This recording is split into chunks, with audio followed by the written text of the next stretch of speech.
전쟁이란 무력을 사용하기 때문에 늘 누군가의 희생을 강요할 수밖에 없는 잔인함과 참혹함이 따라올 수밖에 없는데, 메소포타미아라 불리는 땅에서 오랫동안 정체성을 잃지 않고 국가 단계를 유지했던 아시리아가 벌인 정복전쟁은 그 정도가 심했다고 보여집니다.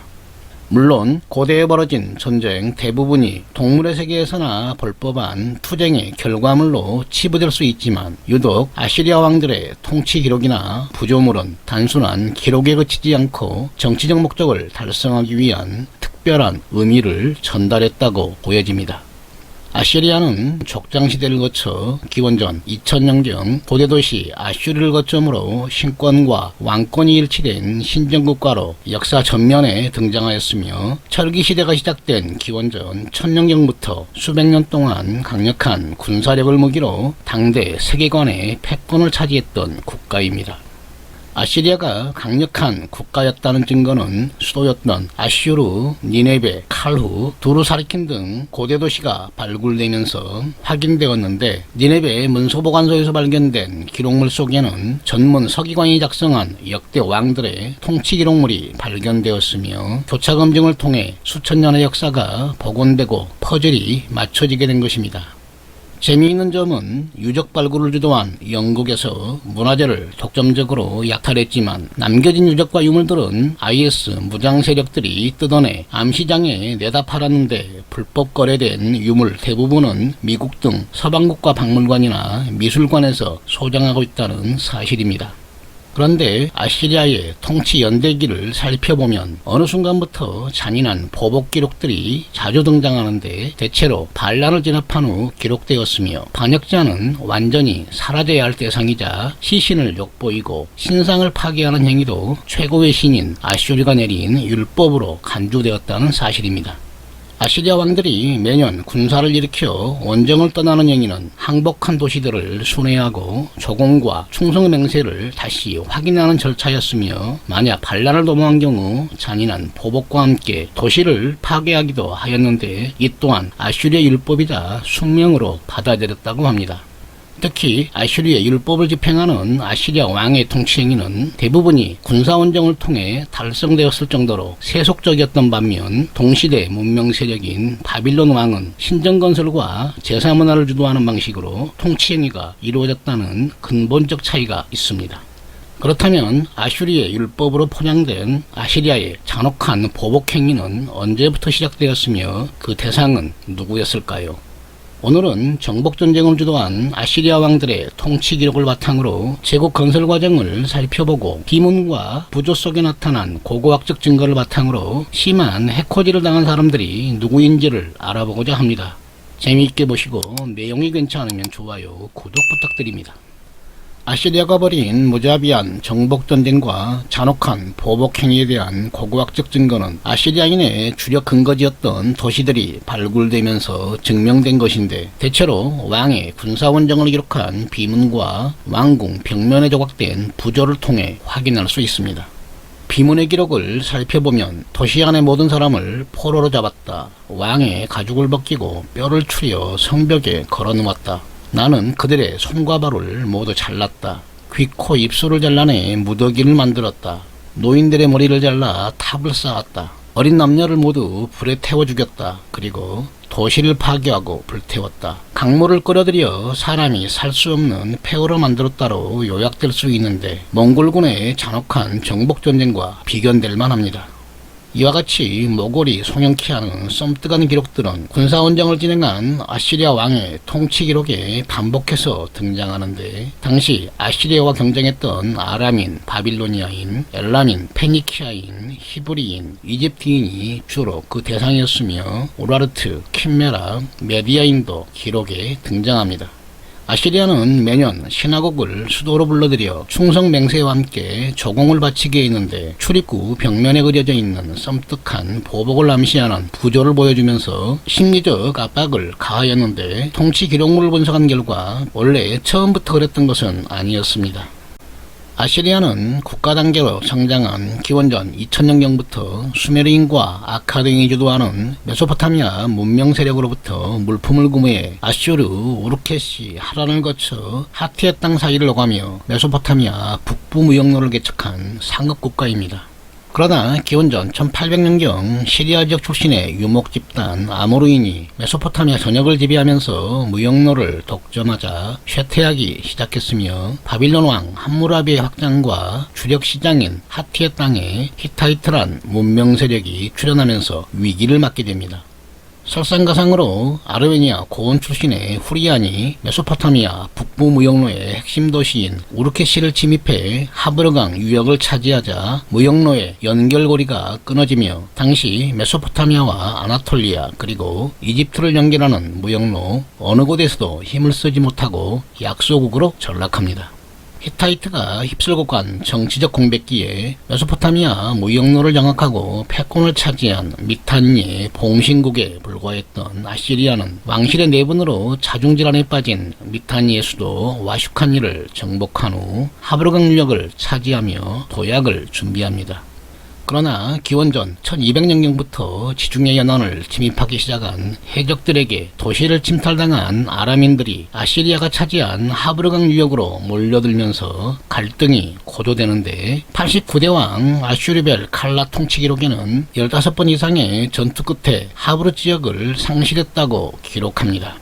당시 시리아 지역은 원주민 집단인 아모르인과 미타니가 망한 후 남겨진 후리안 그리고 히타이트 유민들이 뒤섞여 아주 복잡한 인적 구성을 보였는데 이들이 아람인이며 아시리아와 바빌론은 동맹을 맺고 아람인의 확장에 대항한 것으로 보입니다. 이후 아람인들과 하브르를 두고 150년 동안 뺏고 뺏기는 공방을 벌인 끝에 98대 왕 아슈르단 2세 제위 때 10년 동안 군사작전을 통해 기존의 땅 42개를 회복했으며 아람인 도시국가 카두무의 왕을 사로잡은 후 가죽을 벗겨 아르벨라의 성벽에 전시했다는 기록을 남깁니다. 덧붙여 하브르와 카두무는 원래 아시리아의 영토인데 아람인이 무단으로 점령한 것을 정당하게 탈환한 것이며 이들이 자국민을 노예로 만들고 학살했기 때문에 아슈리의 분노를 사 이에 대한 보복임을 명확히 밝히고 있습니다. 99대 왕 아다드 니라리 2세는 아람, 페니키아, 가나안 도시들을 굴복시키고 조공을 약속받았는데 이때 가나안을 지배하고 있던 고대 리비아 세력을 이집트로 밀어낸 것으로 보이며 비문에는 자신을 아시리아의 왕, 세계의 왕, 우주의 왕이란 호칭으로 기록을 남겨 신아시리아 시대의 개막을 알립니다. 101대 왕 아슈르 니시르팔 2세는 군대를 전차부대, 경보병, 중갑보병, 활병, 기병, 수송부대 등 군제개혁을 통해 군사력을 업그레이드한 후 10년 동안 아람, 아나톨리아, 페니키아, 가나안에 대한 군사원정을 순회하듯이 진행했는데 과중한 세금과 조공을 다시 책정하면서 반발에 직면하게 됩니다. 반란을 무자비하게 진압하고 수도로 돌아온 왕은 아시리아의 주요 도시였던 칼루를 확장하여 새로운 수도로 삼았는데 이곳에서 발굴된 유적과 유물을 보면 이집트 신왕국의 떠벌이 파라오 람세스 2세만큼 정치적 수완이 뛰어났음을 알 수 있습니다.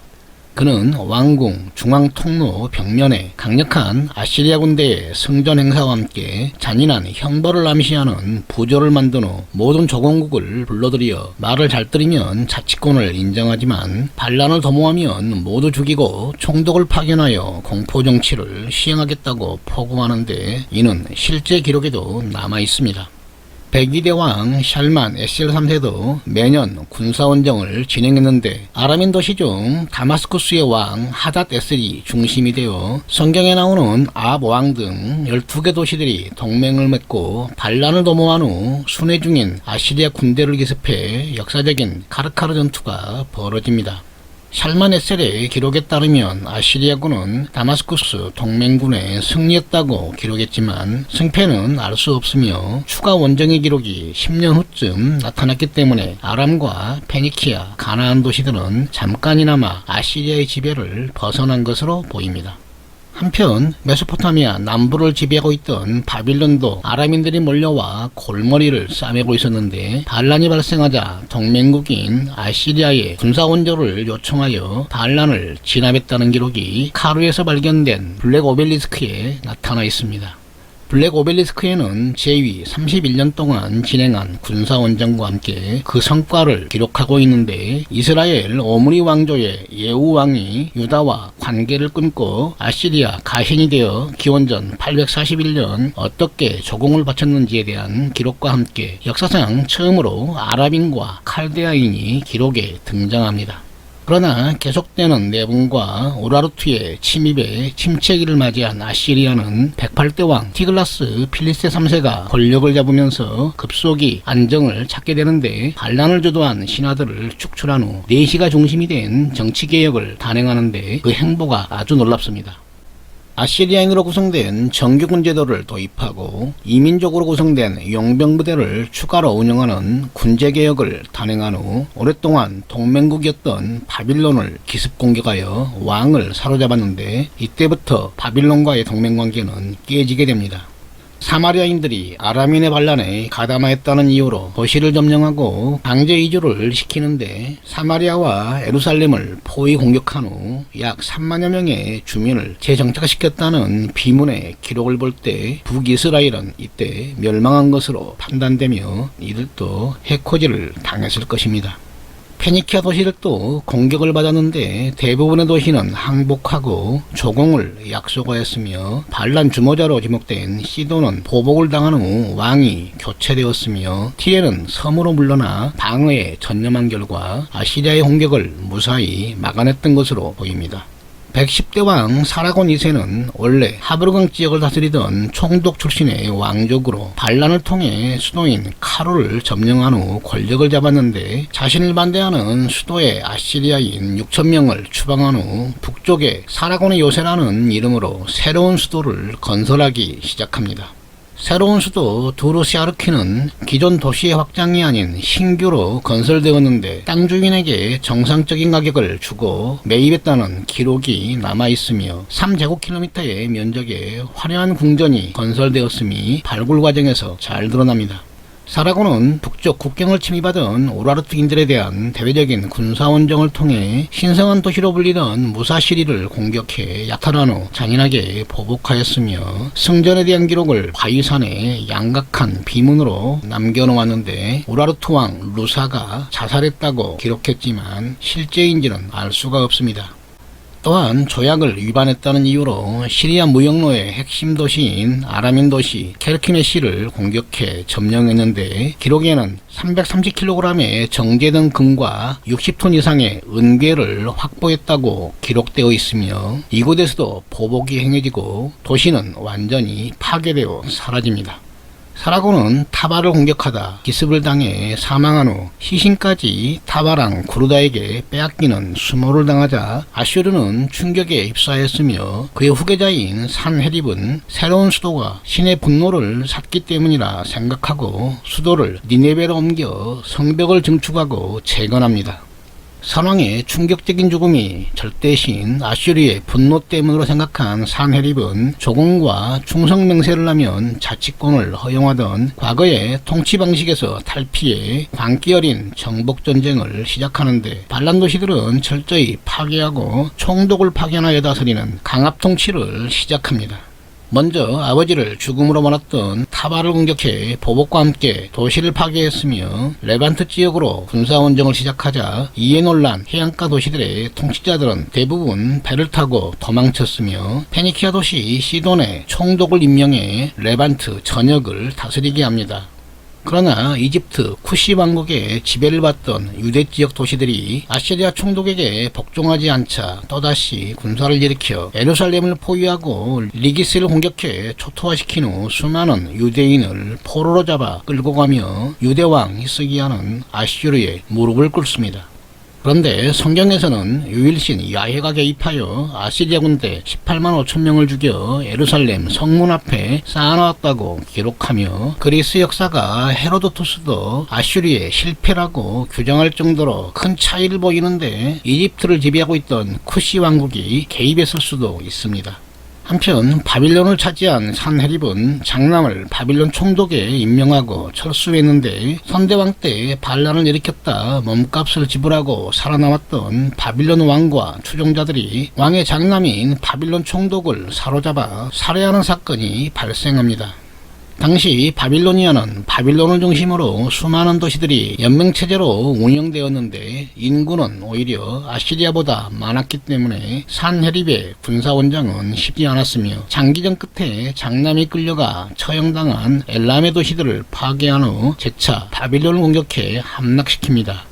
승리한 산헤립의 비문에는 바빌론의 왕과 가족 그리고 시민 등 20만 명을 포로로 잡아 잔인하게 보복했으며 금과 은 등 보물을 빼앗아 백성들에게 나누어 주었다. 바빌론의 신상을 전부 파괴했으며 지구레트를 포함해 건물 밑단까지 파괴한 후 운하에 물을 끓여들여 사람이 살 수 없게 만들었다라고 기록하였는데 이때 바빌론의 존재는 세상에서 사라집니다.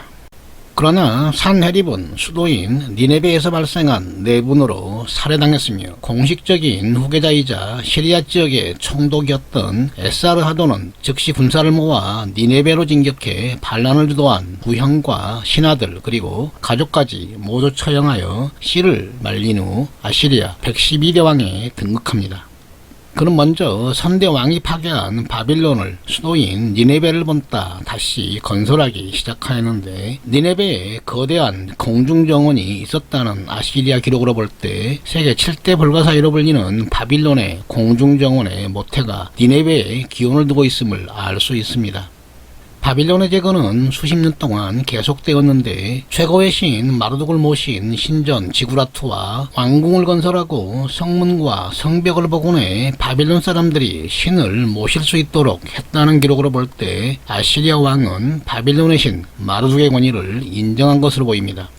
한편 이집트를 통치하고 있던 쿠시 왕조는 아시리아의 공세로 그동안 공들였던 가나안 무역로의 이권을 잃게 되자 페니키아 도시들의 반란을 부추기는데 총독부가 있던 시돈에서 반란이 일어나 총독이 살해당하는 사건이 발생합니다.